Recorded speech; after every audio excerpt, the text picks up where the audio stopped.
Brandis, a city council committee has unanimously endorsed a new contract with Chicago's police union.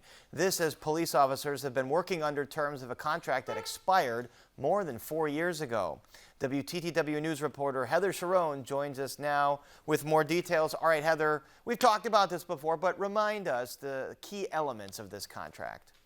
Well, it calls for police officers to get retroactive pay back to 2017. And so over the 8-year agreement, which will end in 2025, they will get a raise equivalent to 20%. Now that averages out to about 2.5% per year, which is on par with other employee unions, but it will be a nice chunk of change for officers who haven't had a raise for a long time. And there are a lot of reform elements in that contract, too. How much will this contract cost the city?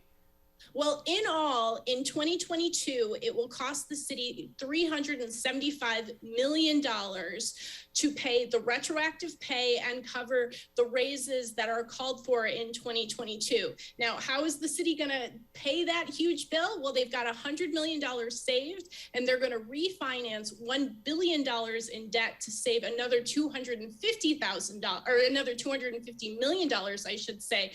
The rest of it, well, we'll find out before the end of the month when the mayor unveils her budget proposal. Those must be some very favorable rates on refinancing some of those loans. All right, Heather, we mentioned the reform aspects of this contract. Are police reform advocates happy with it?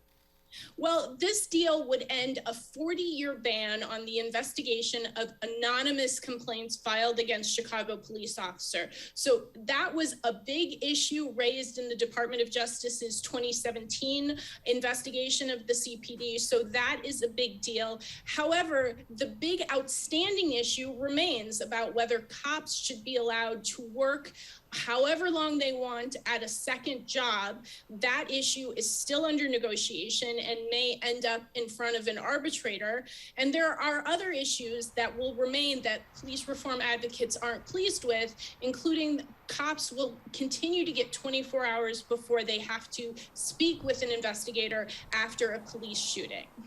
A lot of cops moonlight as private security or other jobs, as you mentioned there. All right, so the full city council has to vote on this. Do you believe it has the votes, or could there be a block of alder people that block it?